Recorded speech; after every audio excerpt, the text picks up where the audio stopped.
Grand day, gems and jewels, gods and goddesses. I am your host, Corinthia Peoples, and this is Power in My Pivot. Power in My Pivot is a live broadcast where we discuss how ordinary people, such as you and I, have become extraordinary in our own right through the power of pivoting, turning, changing, and moving our lives from prescribed directions and mass societal roles and conditions. This is a show for men and women, kings and queens, dukes and duchesses, and everyday people. The time has come for us to control our own narrative and to set the stage by example. On today's edition of Power in My Pivot, we will explore intimate details of what it truly means to be a forerunner in places and spaces where you are the first and no one else looks like you. I've coined this edition of Power in My Pivot, daring to be the only, making a path where there is none. Stay tuned.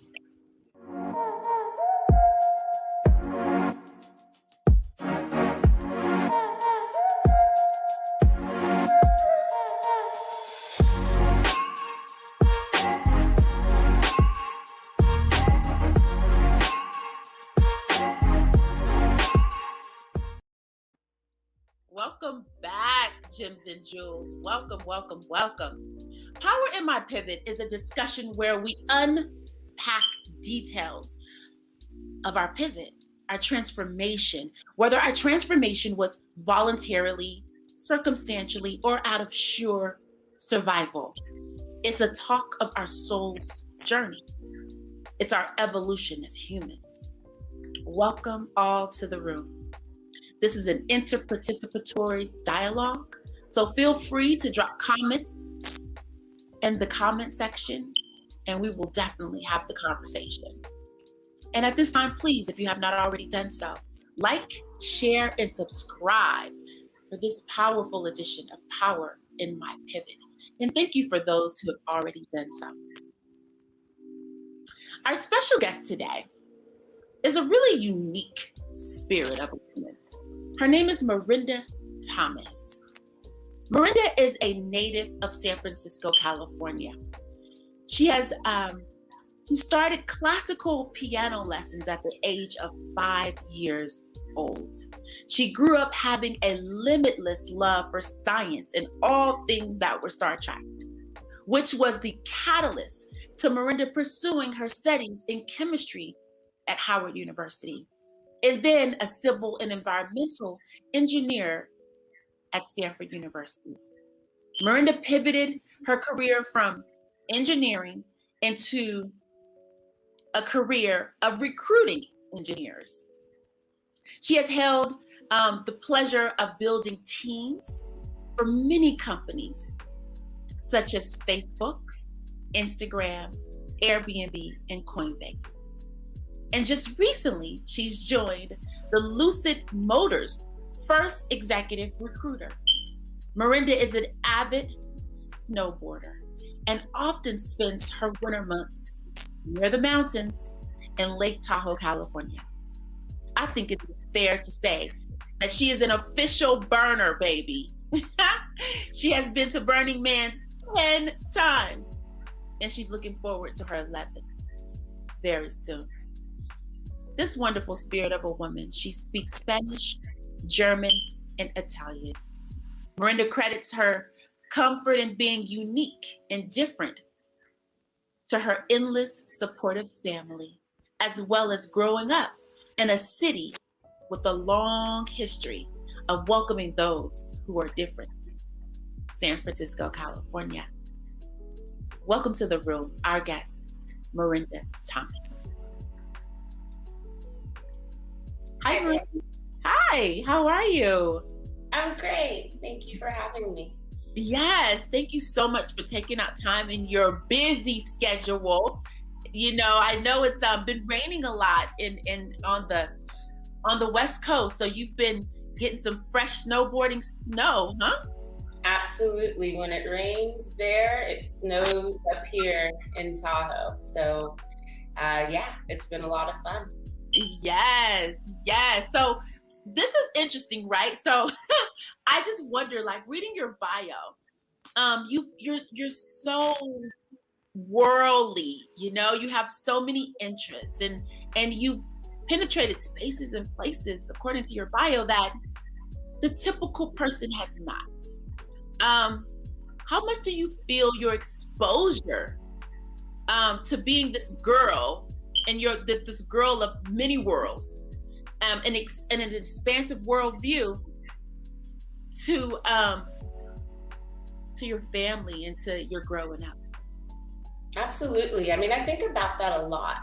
When I was young, my mom, she's a big lover of the arts. And so she would take me to plays, musicals, museums.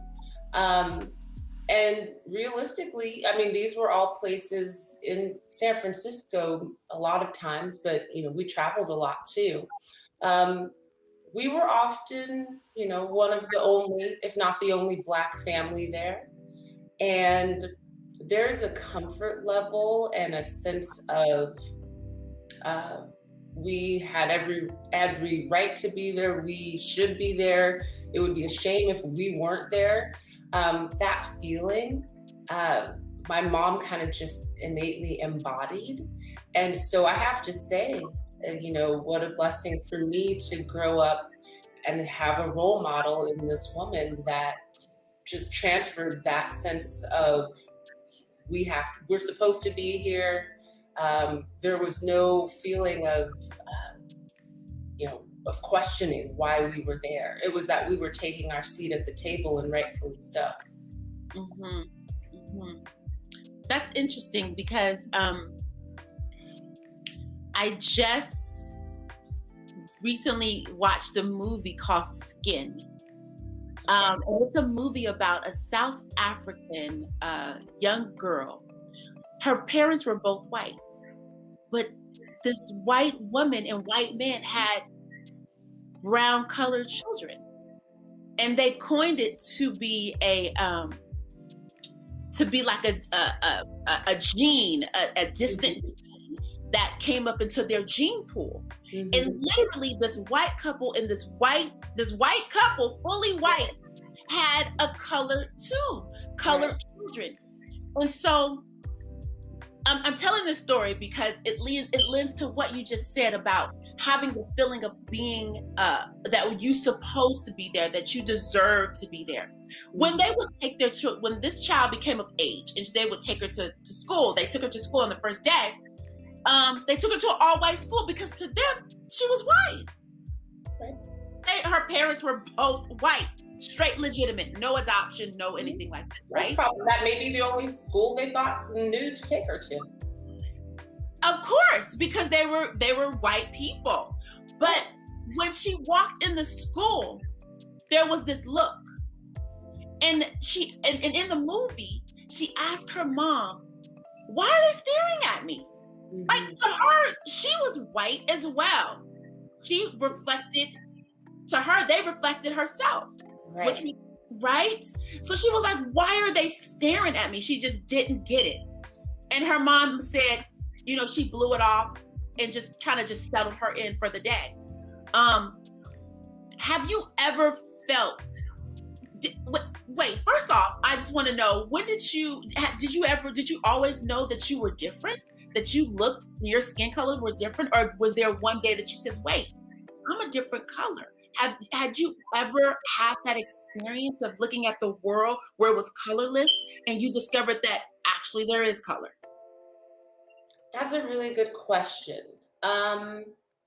Yes and no. I want to say that some of my worldview is very shaped by being a child growing up in California, where, even in preschool, I went to school with kids that didn't always look like me. Some kids did, some kids didn't. And I remember distinctly, how we must have been, maybe 4, One of my like little buddies, Miguel, he was Mexican.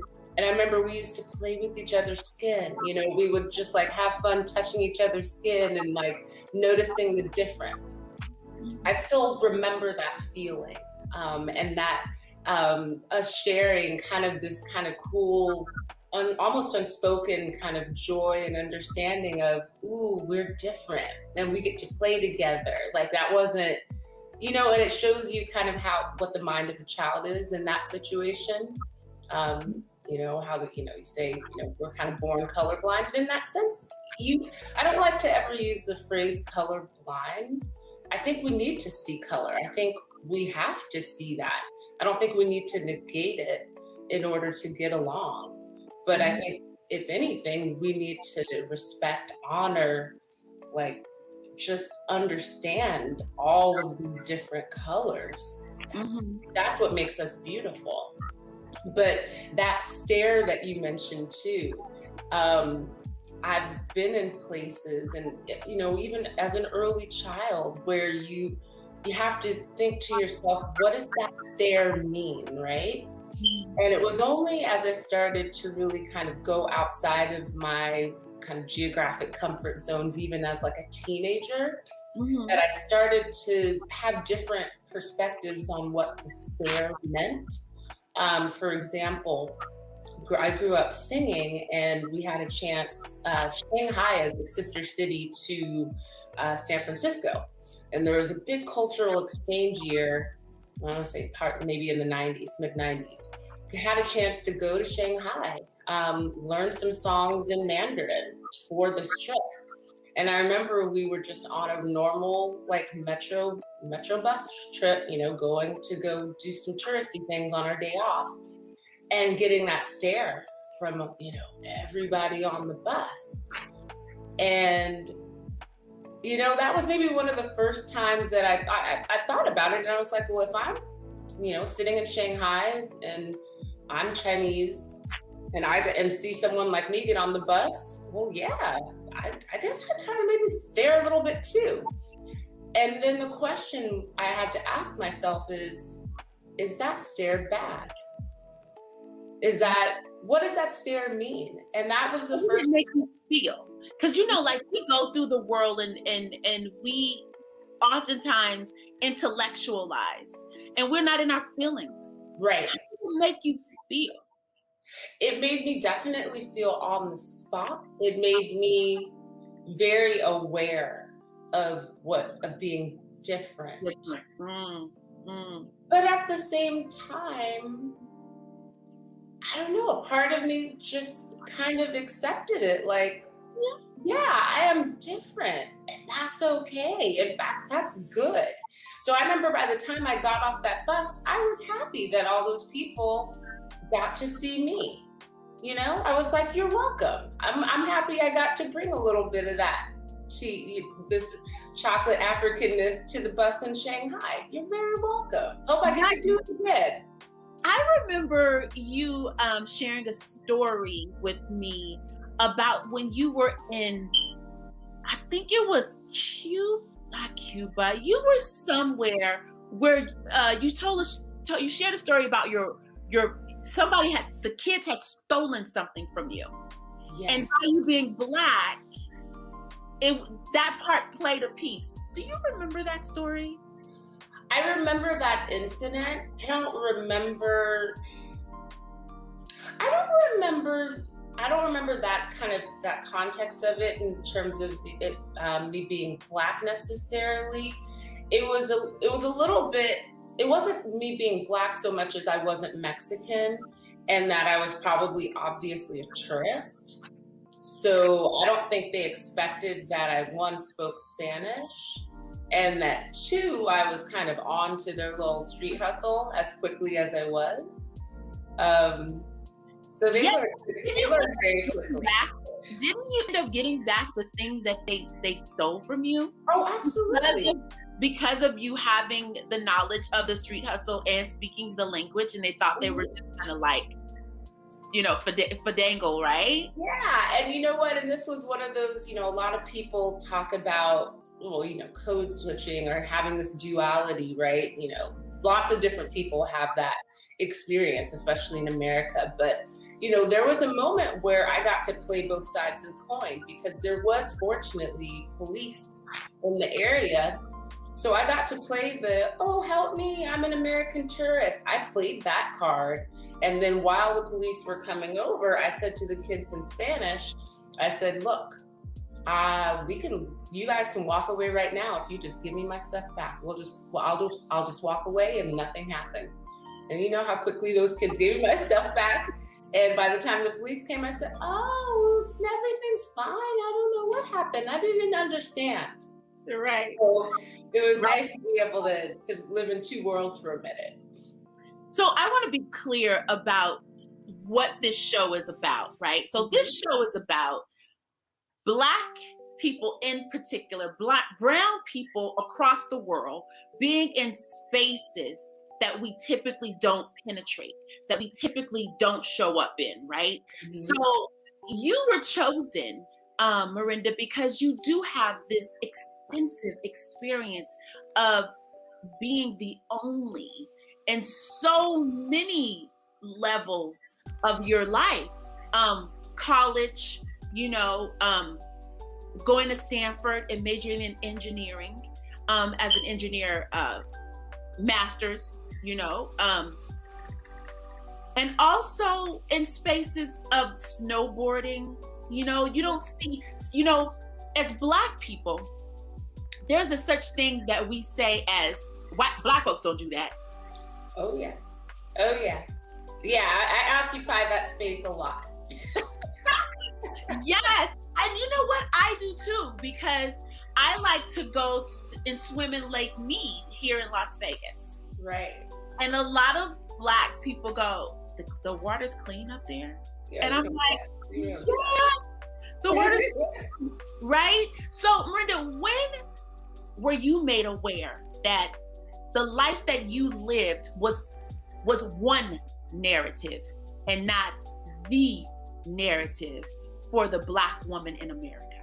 Yeah, that came about pretty early on, I have to say. It's interesting when you look at little kids and little girls and little boys. I think a lot of child psychologists say there's that point where little girls are kind of they're more dominant, they're more outspoken, more aggressive as younger girls. And then you kind of have that the preteen to teenage stage where that dynamic shifts. All of a sudden, girls become a little bit less confident. Boys, they become a little bit more dominant and assertive and aggressive in what they're doing. Mm-hmm. And so I felt that shift. I didn't know that at the time. I've just read up on it later as an adult. But so as I kind of shifted into my preteen, teenage years, I became a lot more introverted, introspective, and that was when books really, I'd always loved reading from a really early age, but that was when books really took over my world. And I remember, that was something, sometimes you could even get teased about, like, oh, what are you just reading a book right now? Like, that wasn't always the cool kid thing to do. And then on top of that, that's when I want to say Star Trek started to become pretty dominant in the next generation specifically became really dominant in that part of the TV landscape. It was like a resurgence of all things Star Trek. Mm-hmm. I was totally hooked. I was like, I want to go to space. This is super dope, and, even better than the original series, Star Trek, that next generation, it had Black people in space, not just one, the original had Nichelle Nichols, playing the communications officer, kind of like almost like this stereotypical, maybe the Black secretary, right? Mm-hmm. Now we had the chief science officer, the chief engineer, actually, LeVar Burton, Black. Mm-hmm. You had the chief security officer, Worf, who wasn't Black, but he was also a non-human like person. So there are all these cool things that we're doing in space. And again, it wasn't really that cool. So I had to ask myself at that early point in my development, is the opinion of others more important than what I think about myself and also the things that I enjoy? I really enjoyed my books and going home and watching Star Trek at night. Am I Mhm. gonna let what my peers say, like, kind of dictate that? And I Right. decided no. And so for a while, my friends were more books and Star Trek than people. And Mhm. I made peace with that. And I decided at that age that I would respect and honor the things that I loved.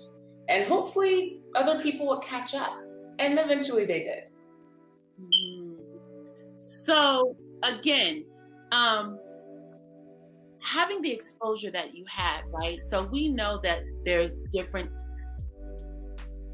kinds of everybody's, right? There's Mhm. different caliber and status of every single culture, Mhm. um, including our own. Absolutely. So I guess the narrative that you experienced is not the narrative for the typical general globe of what the trajectory is for a Black woman in America. Sure. When did you realize that there were two narratives? And that had nothing to do with you, just you were in one virtual reality of that narrative. I still encounter the duality, the multiplicity of those narratives, you know? I'm not escaping it with time or with kind of experience. I encounter it still like on a daily basis. There are now times where people are asking me, at this point in my career, well, shouldn't I be doing this? You encounter it as a woman. Well, shouldn't I be married and with children? Like, there's so many different ways that we all kind of consciously and unconsciously reinforce kind of what the standard narrative of a life is. And I found that the more I question it, the more freeing it is for me. Mhm. And the more I try to ask the asker of this question, well, why is that? Who said that that's how it had to be? And for me, that embodies so much of kind of my own personal freedom at this point, that I get to decide what my narrative is. Okay. Yeah. So it's not like so it's there's your narrative in this the narrative, right? But you're saying that you get to decide your narrative. So I want to ask you this. Mhm. You mentioned when you were speaking, you said that your Star Trek movies became more of your life than people. Mhm. So I guess there was a struggle of feeling like you belonged. How did you, or have you, do you still have um, those types of struggles, and how do you deal with them? So you're asking, did I struggle with having a sense of belonging? Like, did I feel like I was just out there by myself? And how did you overcome them? Yeah, because I mean, Yeah. even like, Go ahead. I was just gonna say, even myself, I have belonging struggles, and I have to deal with them, and I just can only imagine by you going into certain spaces that you may have them as well, and maybe Mhm. you can speak to others who could be watching this and having belonging issues as well. Mhm. So how did you navigate them, or how do you? So I guess my first question is: do you still now have to navigate belonging issues, and then how Mhm. did you when you were growing up? Yeah, and I think, as a human, it's natural for us to want to belong. As much as I've appreciated and sometimes even, had a little fun, I think, with kind of, being the only one in the room or the place, and kind of having a maybe kind of having a little bit of fun with that edge. Um, of course, you want to still feel a community around you. You want to sometimes be surrounded with people just like you. Not You don't want to have to feel like you're constantly forging this new trail. So, there were times I got lucky, right?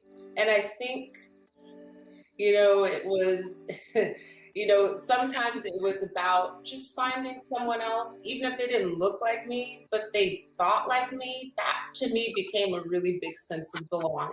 Hmm. So, for example, I had a girlfriend that I sang with where something we were talking and I mentioned some kind of theory, scientific theory that I learned watching Star Trek last night. And she said, "Oh my gosh, I saw that episode. That was great." That became my Star Trek buddy. Like, in fact, we would go to Star Trek conventions on the weekend in high school. And so it did two things, right? Like, I had a friend, we didn't go to school together, but I had someone my own age that kind of let me know I'm not the only one. So we created our own little community. And then, and she also had aspirations to be like in science and engineering as an adult. And actually, that's what she went into as well. Um, but then the other thing was, so you go to a Star Trek convention, there's a ton of other people just like you. This is now kind of like the equivalent of like Comic-Con or something, but it was like in the early days. There's a ton of other people that love the heck out of Star Trek, right? And so it was almost like this little like band, this old group of little misfit toys or whatever, but we all fit together. So I got my moments in time where I got to appreciate that I wasn't the only one. Maybe I was the only one today, but maybe later today or maybe next week I could go somewhere where I wasn't going to be the only one. So those were like those moments, weren't every day, but they were enough to kind of keep me going until the next time. That was interesting. That was a gem drop right there. You dropped a gem because you said the people may not have looked like you, but they thought like you. And that was a bridging connection. That was the bridge that made the connections to make you feel that you belong. Absolutely. And I think that the ability then to recognize what kinship, what community, what like that sense of belonging, like the ability to take out what does it look like and just think and just have to understand what does it feel like? What does it talk like? What does it think like? That's when all of a sudden my mind just went like, on this planet, I have lots of community probably, but it doesn't always look like me. It doesn't always walk or talk like me. That became my fascination then with languages. I was like, what if I have a soulmate somewhere in Guatemala and we just speak a different language right now? Like, who knows? So it really, that just kind of, to me, it let me kind of get out of my own way and really start to open up how I defined a community even. Interesting. I had asked this question and I had come up with this question that I wanted to ask you. And, you've answered it in other ways, but it has a different twist to it. So I'm going to ask it. Okay. So, I am statements or affirmation statements. I am, where we affirm who we are, whether that be positive or negative. So we have to be careful in what we put behind I am, right? So my question to you is, have you ever felt that you were holding to who you were, the I am, and it kept you from realizing who you really were? Like, did that I am statement somehow get in my way? Yes. Yeah. Did it ever, and for you did it get in your way from you realizing who you really were? Because we can get caught up in the I am summa cum laude graduate. I am an engineer. I am this, but did it ever get in the way of who you really were? Those I am. That's interesting, because the answer to that kind of cuts both ways, right? Because I can find within myself maybe some I am statements that didn't serve me well, that kind of made me, kind of almost put me in an inferior mindset, like I'm only this, right? Um, there are times where I was like, but I'm only a woman in this room of men, dealing with like some pretty complex engineering principles. Is that what do they think about that? What do I think about that? Like it started to kind of eat at me a little bit in terms of my confidence. There are times when it can be the opposite, almost like I'm over emphasizing, um, who I am or what I do. Well, I'm a world traveler, so I don't even know if like I can relate to this room right now of people that haven't gone anywhere. Like there's times where I also could self select out, you know, kind of almost like I don't fit here. A little bit of ego driven, right? Um, but neither one of those serve anybody well at the end of the day. I shouldn't feel like I'm below. I shouldn't feel like I'm above. And so the more that I can just feel like I am here, I am who I am, you are who you are. And our job is just to find a way to relate.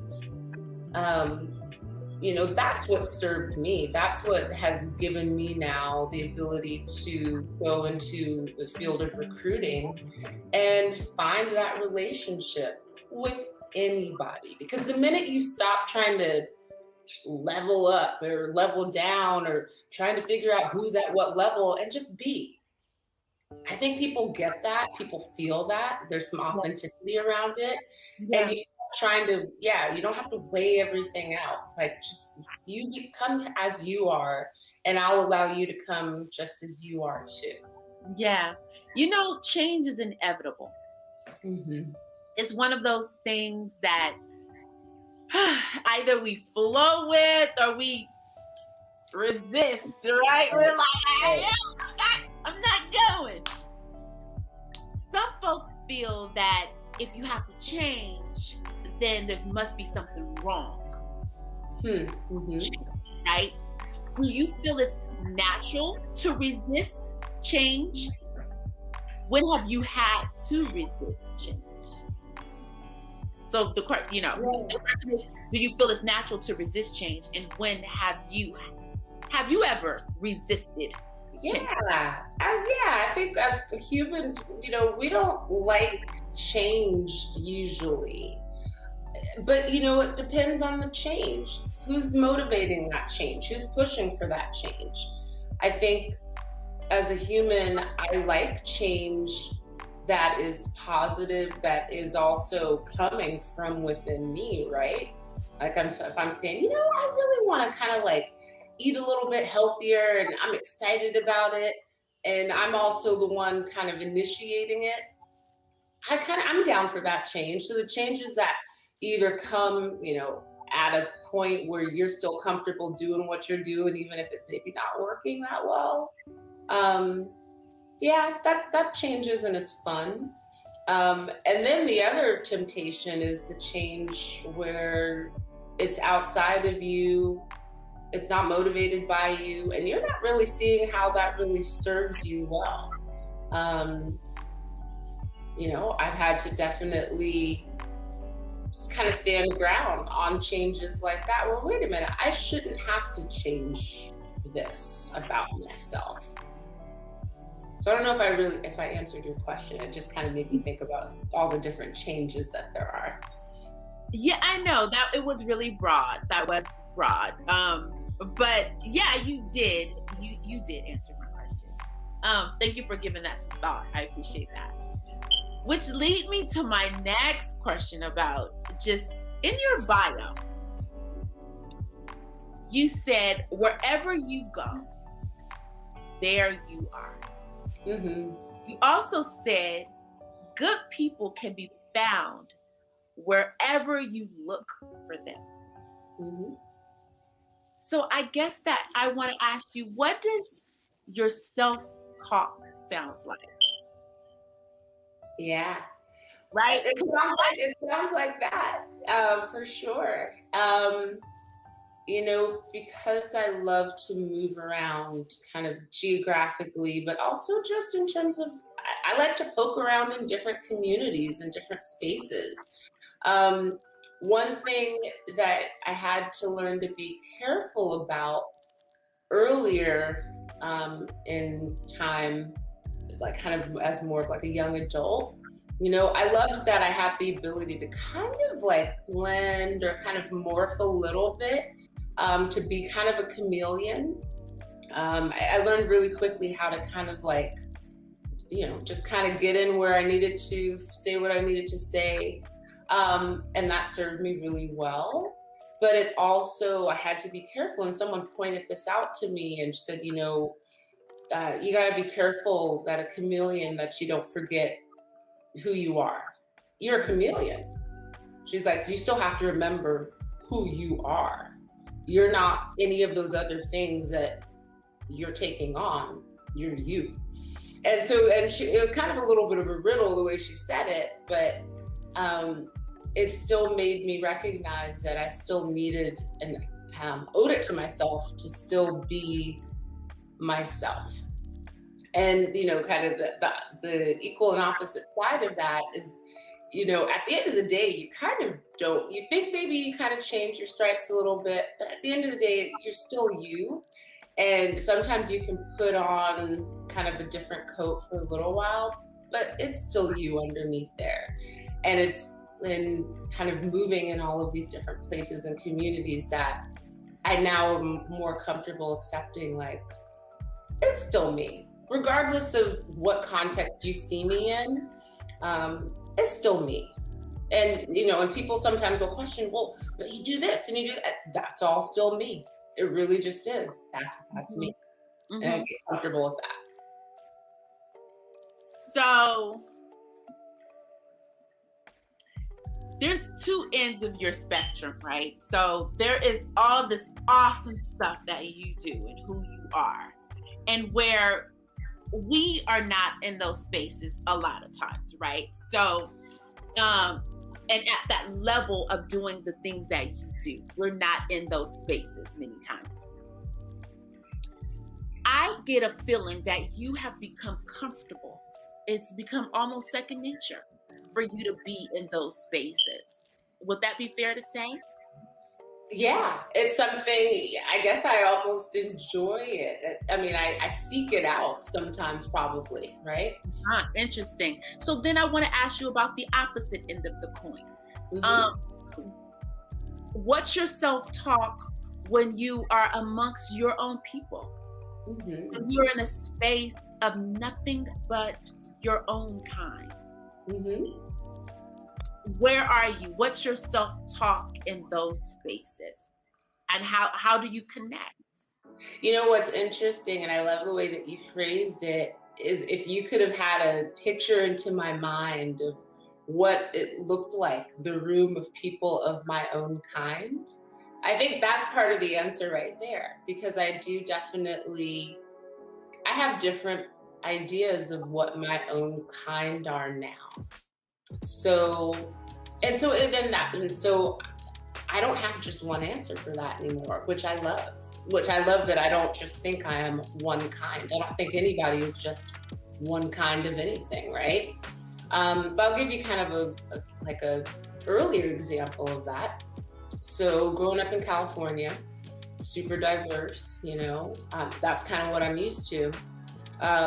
When it came time to go to school, and that was a big expectation in the house I grew up in, that you were going to go to college. Didn't matter if you decided to study, physics or basket weaving, whatever. Just get a degree in it. Learn, get it. That's great. And my parents did genuinely mean that, which was really kind of refreshing. Um, they didn't really care what we did as long as we just decided to pursue something. So I ended up going to Howard. So this is the first time now I've been in a school environment of all Black people. I was like amazed. I was a little kind of scared. I was like, well, what is this? I don't even know what that means right now. Like, I you can know, see. I Yes. was like, my mind just went, "Rah," like it just almost couldn't compute like what was about to happen. All I knew was, okay, like I'm doing this. And so that's one example of what it now meant like to be with my kind, right? This is the first time as an adult or even a young person, I'm completely surrounded by people that look like me. And the coolest thing happened, as I went through and started to make friends and talk to people. Again, there were so many different kinds. So, I'm in a school with 10,000 different Black people. There's 10,000 different versions of Black in that space. It was so cool to recognize, I had my little California crew contingent, and we could totally relate to each other on a few things, right? And then, but it became very clear. It's like, oh, but I like Black people from Chicago. I'm feeling this. Like, they like house music like I do. They're nice. Like they were just very nice. Like it was like the Midwestern thing. They were just really easy and open to get to know. And then I'd be like looking at the people from New York, and I was like, ooh, I was like, what's going on over there? New York's got like flavor. Like, oh, it's different over there. And then all of a sudden, I was like, yes, like this is us, and it gave me like another spin on community and that sense of like who we are as Black people, and just how beautiful and vast the diaspora was, being able to hang out with other people my age that were just like from Africa, from the Caribbean. Like it was so awesome. Nice. That's beautiful. Yeah. So I'm going to take you from there to a ski slope. Yes. Right? So you are a snowboarder. Hardcore Snowboarder. Black chick, a snowboarder. I mean, so that's a phenomena right there. So tell us, share us, what's the highest lift peak that you've taken head on? What's the highest? I want to say probably 14,000 something feet high. I lived in Colorado for a little while, and Colorado is known for its really high ski slopes. And so I think I was at the top of Breckenridge, I think it is, where the ski lift takes you up to like the highest point. I want to say maybe the second highest point in North America, at least. Yeah, like you're on the top of the world. It feels different up there. Yeah, and it's cold. And wow, I couldn't personally imagine such a feat, such a thing. Would you say that if I asked you, when do you feel the most alive? When do you feel the most alive? Is it at that 14,000 square foot mountain that you're about to like jump off and snowboard down? I would say that moment once you're coming down it and you have to be in the zone at that point. Like you're going fast. You're going probably too fast.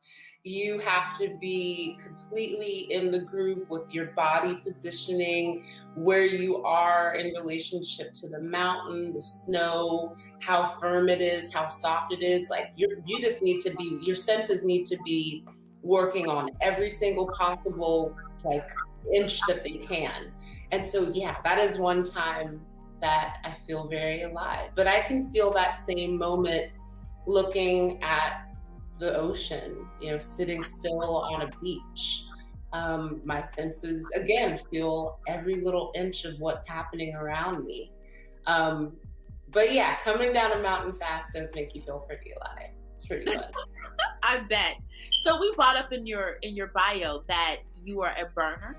Mm-hmm. And this is a term, burner is a term for a lifestyle. It is. Would you say that would be it? And it's a lifestyle around this event that happens called Burning Man, and it's kind of like a euphoria of living. How would you describe being a black burner? Because I gotta bring in race, okay? Of course. Because this is the piece, that opens up the portal of our minds when we actually, right? Listen to an interview of somebody that does a thing that we typically don't do or don't hear about. Right. So what is that? How do you connect with that? Is that still on the level of people that don't look like you but think like you? In a lot of ways, yeah. Burning Man, just by its principles, it started small. What it is today is really different from how it started. And some people would argue is good, some people would argue not. Whatever you call it, it is kind of like a social experiment that's gone really big now. It's an experiment in living. It's an experiment in kind of casting out a lot of normal, traditional kind of life infrastructure. And just coming out to a place where, with the ideal that, you bring what you need to survive, you take care of each other, you don't bring money, you bring yourself, your art. You personally can be your own art out there. A lot of people show you that. And you just come with this willing spirit. So to do that as a Black person in that space, it is different. It's a little different, right? Because first of all, you're going to look around and you're going to say, well, there's not that many of us out here. Now, some of that has to do with where it takes place, right? It's out in the desert and it requires camping. Those are two places that, again, you may not find as many Black people, at least in the US, right? But that's not to say that there are Black people that don't do that don't love that. But some of it is a little bit self-selecting. But it's such an incredible experience to be around a group of people that for at least a week try to take on and embody a little bit of a different framework for what society could be. And so then when someone says they're a burner, I think that is someone that tries to embody that and capture that spirit, not just in that 1 week in a festival mode, but just trying to live it. And I think a lot of people have been pretty good about that. I think it's like any kind of just framework and guidance for life. If someone's going to be Buddhist or Christian, and then it doesn't have to be religious in any way, even though those were my easiest examples of it. But just someone that says, these are kind of the principles that I want to live my life by, and I'm going to just try to do that on a day-to-day basis. Yeah, I could say that I feel like I act like a burner. Okay. So then it would be fair to say that being a burner is almost like making the declaration of I am. Mm-hmm. I am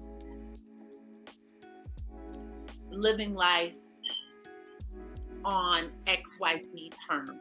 Mm-hmm. I like what you said about, I like when you said that when you go to the Burning Man Festival, you don't take any money and you rely on each other. Mm-hmm. That's very interesting. So there is an underlying code of ethics and good principle. Yes. I want to add. Yes. And adding and bartering and providing and figuring out what can you provide? What is you? Just you.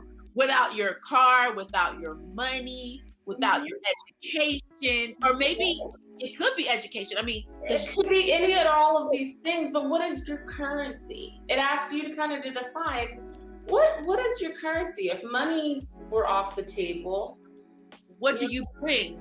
Yeah, what is your Wow.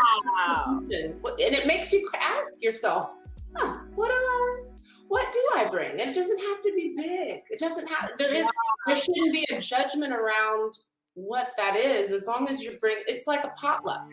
You know, everything you bring to the potluck table has a place on the table. That's right. So Right. so when you're out there and you've gone 10 times, Hmm. and mind you, this is a space too, like you said, you don't find as many Black folk people in the desert. Right. And what was the other one in the desert? And camping. In camping. Yeah. Trust me, I've tried. I've been like, you want to come? Yeah, Burning Man sounds cool. Okay, what do we need to do? Well, we're gonna bring a tent. Oh, I've lost a lot of people along that, just right there. And that's like a little drop. So what was your currency? What was your currency? You know, I try to bring a different currency every year.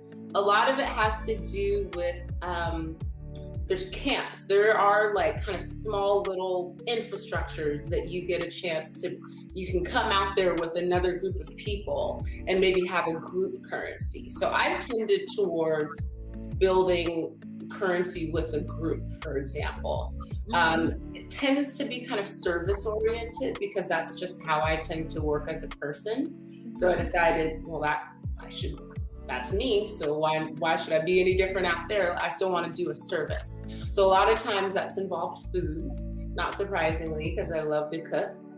So, you know, creating a little, like I've joined camps where we did like a breakfast cafe. We did crepes for everyone in the morning. So, you know, it required a little bit of sacrifice for you because you had to be the one coming in from the party, from the dancing, whatever it was, late night, coming home, you know, start early, start cooking so that you can start feeding people as they're starting their day or ending their night, you know, whatever it is.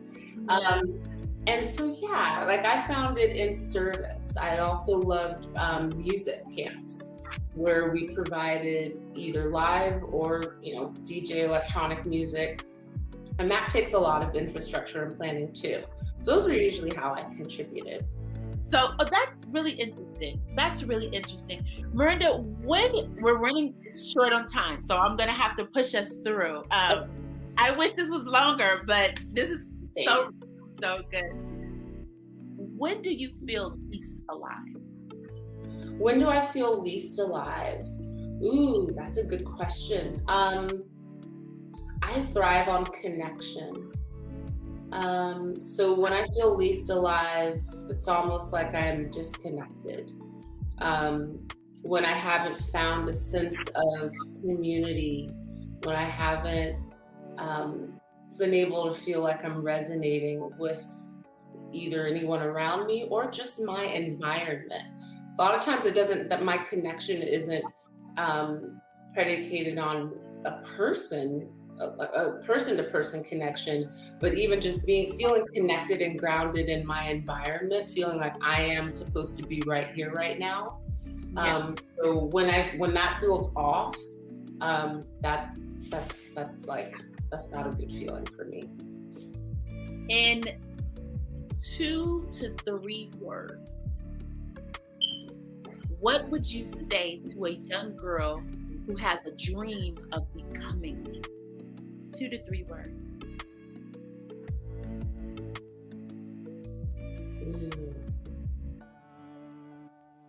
Don't be afraid to be exactly you.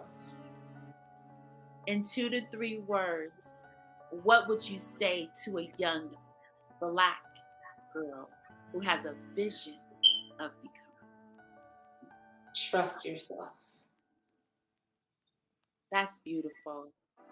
Thank you, Miranda, for joining this show and sharing pieces of your divine journey. Thank you. This has been awesome.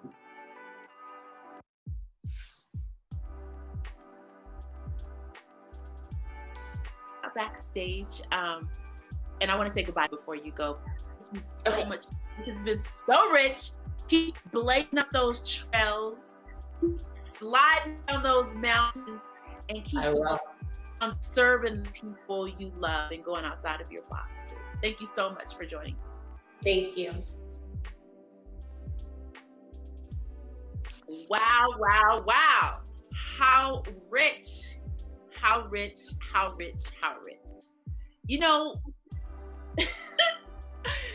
I love this show, and not because I'm the host, because so many people get a chance to share their innermost journeys with us. And I am so pleased. Miranda shared a piece of her, and she's definitely has broken the mold in more than two ways, right, in her journey.